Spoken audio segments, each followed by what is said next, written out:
ہوں تو تکیے سے خوشبو کا بستر پہ بیٹھتی ہوں تو بستر پہ خوشبو زمین پہ پیر رکھتی ہوں تو پیر زمین سے خوشبو حضرت عبد المطلب کہتے ہیں لگتا ہے میری تمنا پوری ہو گئی ہے کعبہ بات یہی نہیں کہا اور کعبہ تمہیں کیا بتاؤں آپ تو حرم شریف چلے جاتے ہو کبھی پانی بھی گھر کا لے کے چلے جاتے ہو مہمانوں کے لیے گھر میں پانی نہیں ہوتا تو امی مجھ سے کہتی ہے جا بیٹی جا کے پانی بھر کے لا کہتی مجھے پیدا کرنے والے کی قسم جب سے یہ امانت شکم میں آئی ہے میرے ابا آج تک مجھے جھکنا نہیں پڑا ہے آج تک میں نے رسی نہیں ڈالی ہے کا کہنا کیا چاہتی ہو کعبہ جب میں جاتی ہوں تو ساری مکہ کی لڑکیاں انتظار کرتی ہیں کہتی آمینہ آئے گی تب پانی بھریں گے آمینہ آئے گی تب پانی بھریں گے کہا بیٹی ایسا کیوں ہوتا ہے کعبہ جب میں کنویں کے کنارے جاتی ہوں جا کے پانی میں جھانکا کرتی ہوں تو پانی میرا چہرہ دیکھ کر کے اچھالا مار کے کنارے پہ آ کے کھڑا ہو جاتا ہے جب کنارے پہ آتا ہے عورتیں اپنے برتن بھر لیتی ہیں جب سارے برتن بھرتی ہیں پھر اس کے بعد میں بھی بھر لیتی ہوں کہا جب واپس آتی ہوں تب پانی نیچے جاتا ہے اور بولتا ہوا جاتا ہے کہا بیٹی کیا کہتا ہے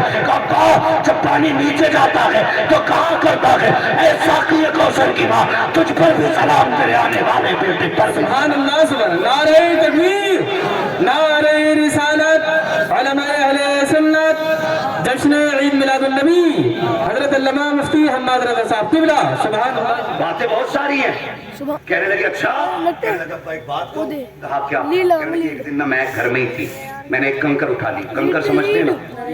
پتھری کا ٹکڑا میں نے اٹھا لیا کہا بیٹی پھر کہنے لگے جب میں نے اسے اٹھایا نا تو وہ موم کی طرح پگھل گیا کب میرے ہاتھ میں موم کی طرح میں کہنے لگی اسے پتھر کو کیا ہو گیا یہ اتنا چھوٹا پتھر پگھل گیا کہنے لگی میں نے اتنا کہا پتھر کہنے لگا آمینہ صبر کر محبوب آنے دے بڑے بڑے پگھل جایا کرے سبحان اللہ آج چھوٹا پگھلا ہے محبوب آنے دے بڑے بڑے پگھل جایا کریں گے کہتی ابا جب میں پتھر پہ پیر رکھتی ہوں نا تو آج تک کوئی پتھر ہی نہیں چھپا موم کی طرح ہو جاتے پانی کی طرح بہتے اللہ اکبر بات بہت لمبی ہے فرماتی وہ رات بھی آتی جس میں میرا بیٹا آنا تھا پھر میرا بیٹا بھی آ گیا نبی کی امی کہتی فخرج منی نور میرے جسم سے نور نکلا اور یہ کہتا نبی میری طرح یہ نور ماننے تیار نہیں وہ کہتی نور آیا بتاؤ وہابی کی مانو گے کہ نبی کی امی کی مانو گے کس کی مانو گے پوری میلاد ثابت کروں گا نبی کی ماں کے تعلق سے کرتے تھا اگر وقت ہوتا مگر سنیں نبی کی امی کہتی میرا بیٹا آ گیا ہاتھی سجدے میں سر رکھا اور صرف ایک دعا مانگی تھی رب حبلی امتی یا اللہ میری امت میرے حوالے فرما دے یہ کہتا 40 سال کے بعد نبوت ملی ہے حضور پیدا ہوتے ہی جانتے ہیں میں نبی ہوں میری امت ہے اور حضور جانتے ہیں کہ اللہ حساب لے گا تو حضور کو یہ درد تھا کہ نیک تو بخشے جائیں گے لیکن پاپی خدا کے آگے کیسے کھڑے ہوں گے یہ گناہگار کیسے خدا کے آگے کھڑے ہوں گے تب مصطفیٰ نے کہا تھا اللہ قیامت کے دن امت کا حساب میری حوالے کر دینا اپنی امت کا حساب میں ہی لے لوں گا رب نے فرمایا محبوب دل تھوڑا نہ کر قیامت کے دن حکومت بھی تیری ہوگی امت بھی تیری ہوگی جنت بھی تیری ہوگی جسے تو کہتا جائے گا میں اسے جنت دیتا جاؤں گا سبحان اللہ ادھر حضور سجدے میں ادھر کعبہ چکے اعلیٰ حضرت نے کہا تھا حاجی واؤ سے انشاء کرو روزہ دیکھو کعبہ تو دیکھ چکے کعبہ کا کعبہ دیکھو اور کتنا کرم حضور نے کیا اللہ اکبر حضور آئے غریبوں میں آئے ذرا جگہیں ختم کرو یہ دلوں کے میل جو ہے نا یہ صاف کرو دلوں میں گنجائش پیدا کرو آج ہماری قوم تباہی کے دہانے پر ہے بڑی محنت سے امت بنی ہے بڑی محنت سے ہم موج کے لیے مرے جا رہے ہیں موج کے لیے آج مسجدوں کا جھگڑا مدرسوں کا جھگڑا کئی مدرسے مسلمانوں نے آپس میں لڑ کے بند کرا دیے کئی مدرسے لوک ڈاؤن میں تمہارے سنبل کی بات ہے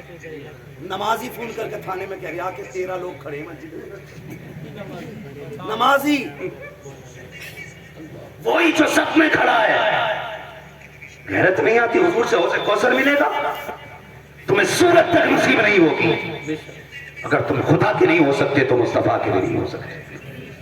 یہ دشمنی ہے خدا رسول سے مسجدوں کی مخبری مدرسوں کی مخبری اگر یہ مدرسے نہ ہوتے نا تو آج چہروں پہ داڑیاں نہیں ہوتی مدرسے نہ ہوتے تو سروں پہ ٹوپیاں نہیں ہوتی آج بچوں کے کانوں میں اذان اس لیے ہو رہی ہے کیونکہ زمین پہ مدرسے قائم ہے اور ایک بات اور بتا دوں جی دعوے کے ساتھ کہہ رہا ہوں جن خانقاہوں کے پاس مدرسے نہیں ہیں وہ خانقاہ سے گمراہ ہوتی جا رہی ہے یہ بہت کڑوا سچ بتا رہا ہوں جن اداروں کی جن خانقاہوں میں مدرسے نہیں ہیں وہ خانقاہیں بدعقیدہ ہو گئی مدرسہ اتنا اہم ہے آج ہم اسی پہ لڑ گئے نہیں جی میرا چلے گی یہاں پہ نہ میری چلے گی نہ چلا یہاں مدرسے میں صرف حضور کی چلے گی